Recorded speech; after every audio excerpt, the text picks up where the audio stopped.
Today we honor and remember the lives of all those lost 1 year ago. Those victims who innocently went into the supermarket. A wretch like me.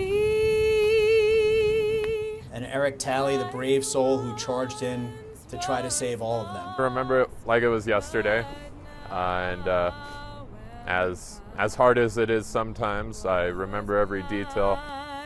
But now I see. Moving forward doesn't mean at all that we're leaving them behind. It means living our lives to honor theirs, keeping them close in our hearts. May we lift up the victims today, and may their passing inspire us to embrace each day as a gift and give our all to life. The pain dissipates and we get to a better place, and we can start thinking about people in a hopeful and happy remembrance of their lives. Grace will lead me home. And these are the names and faces of the 10 people we vowed to never forget after the tragedy at the Boulder King Supers last year. Denny Stong, Nevin Stanisic, Ricky Olds, Trelana Barkowiak, Suzanne Fountain, Terry Leiker, Officer Eric Talley, Kevin Mahoney, Lynn Murray, Jody Waters. While they're no longer with us, their memory lives on in the lives they touched and the stories we tell about them. Thank you for joining us tonight at 6. I'm Jessica Porter. Good evening, I'm Ann Trujillo. Colorado, we've been down this road before. We mourned together after Columbine. We did it after Platte Canyon, after the Aurora Theater shooting, and STEM School Highlands Ranch. And it obviously doesn't get any easier, yet each time reminds us of how resilient our community is. Tonight, we set our focus on Boulder. Denver 7's Ivan Rodriguez joins us live from Boulder. Ivan, you've been talking to those impacted all day long. I spoke with a man who says Denny Stong was like a brother to him, and he was working at the time of the shooting. I also heard from the daughter of Lynn Murray, who tells me her mother was the most beautiful person she's ever met. The event that took place inside the Table Mesa King Supers 1 year ago lived fresh in the minds of friends and family who lost their loved ones. As hard as it is sometimes, I remember every detail. Logan Smith was working as a barista inside the store at the time of the shooting. He says over time, he built a strong relationship with Denny Stong. He was dedicated to anything he ever believed in. He was on his way to getting his pilot's license. He was on his way to getting his motorcycle's license. Although that King Supers was closed today, it's expected to reopen tomorrow. And again, that daughter of Lynn Murray telling me her mother, she misses everything about her. She misses hugging her in the morning, knowing that she's a phone call away, and all that was taken in an instant. Live in Boulder, Ivan Rodriguez, Denver 7. Yeah, sad day. Thank you, Ivan. And community members gathered this evening at the Bandshell in downtown Boulder. It was yet another chance for Boulder residents to come together and honor the lives lost. Now, this memorial is just now wrapping up, and we do have a crew there in attendance, and we will bring you a recap tonight on Denver 7 News at 10. A separate memorial took place earlier this afternoon at the Boulder Police Department.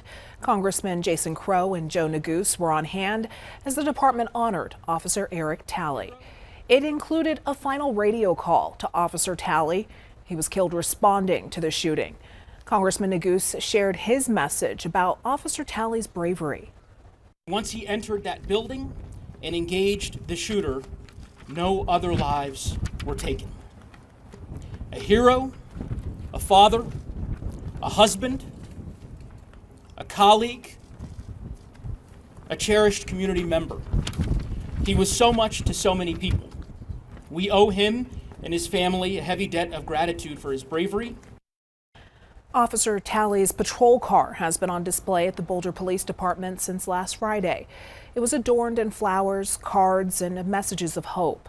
It was just removed from the department within the hour. Denver 7's Russell Haythorne joins us live now. Russell, you sat down with the chief one-on-one. Yeah, Jessica, Chief Maris Harold told us that this community has really wrapped its arms around the police department since that tragedy 1 year ago today. Chief Harris was reflective in our one-on-one. She was thoughtful, but she's also resolved to move this community forward. Obviously, this occasion brings us here on a somber note. And what an event that you all had to live through and go through. How are you? I'm better than I was on March 22nd, obviously, but you know, we still have our challenges. I think that we're making a lot of progress. It was a gruesome incident and something that I don't know if you ever totally recover from. But I feel hopeful that we are making the progress on multiple fronts. So tragic, people shopping. Obviously, I lost Eric Talley, so this felt so different to me. Did you know him? I did know Eric. You did? I did know Eric very well, and you know, a couple weeks before this incident, Eric and his family were up in my office in this conference room right here, getting a life-saving award. And so I knew of Eric. I talked to him on multiple occasions, but this was especially hard. I've watched the body-worn camera of this incident. He didn't hesitate, and I don't know if you can even train that. And there's no doubt, we know that his actions and the other responding officers saved dozens of lives. His actions, along with the other officers that went in right behind him, are heroic. No doubt about that. What were you doing that day, and how hard was it?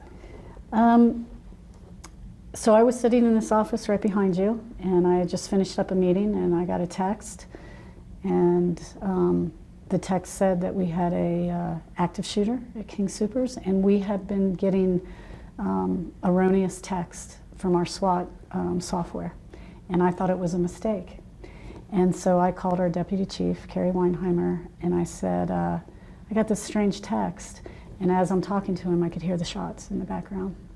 And he said, you need to get here. We have an active shooter inside of King Soopers. And of course, unfortunately, in my mind, like the last thing I heard from my partner was, I'm going down to King Soopers to get some groceries that morning.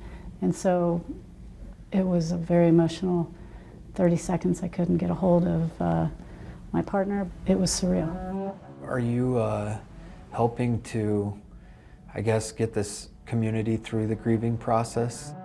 I can tell you the pain is going away, and I think the community feels the same way. During the reopening of King Soopers, there was a ton of community outpouring at that event. The pain dissipates, and we get to a better place, and we can start thinking about people in a hopeful and happy remembrance of their lives. And most certainly, I think the police department now is feeling that we just want to remember, and I think the community feels that way about all 10 innocent victims that were tragically killed in this incident. This is a unique community, and they have supported me since I've been here, and I will forever be grateful for that, because I don't think I would have made it without them. Chief Harold tells us she received about 1,000 cards addressed to her alone from people around the world. She says it took her about a year, but she finally got through them all. She's now ready for the criminal trial to begin in this case. She believes her department has presented a very solid case against the suspect to the DA. You can catch our entire 25-minute interview on thedenverchannel.com. For now, we're live in Boulder. Russell Haythorne, Denver 7. Yeah, such incredible strength from her. Russell, thank you for that. And last month, the new exhibit opened at the Museum of Boulder, offering up a special place for the community to gather to heal. The exhibit is called Boulder Strong, Still Strong. And artist Ross Taylor took portraits of people who were in some way connected to the tragedy. They include law enforcement officers who responded and King Soopers employees. And that exhibit is open through April 10th. Even though a year has passed, community organizations are still taking donations to help those directly impacted by this tragedy. If you would like to help, consider donating to the Colorado Fallen Hero Foundation, the Colorado Healing Fund, or the Community Foundation of Boulder County. All three nonprofits work for the community during times of tragedy. And you can find our full coverage of today's events as well as links on how you can continue to help right now on the denverchannel.com. Right now, Douglas County School Board is meeting to choose its new superintendent, and on the agenda, the board says it has narrowed their choice down to one finalist who will be offered the job. Now, earlier this month, the board interviewed finalists Erin Kane and Danny Windsor, and it appears Kane is the favorite among the conservative majority board members. She is the current executive director of schools for American Academy. The board decided to fire former Superintendent Corey Wise last month, saying he did not align with their vision.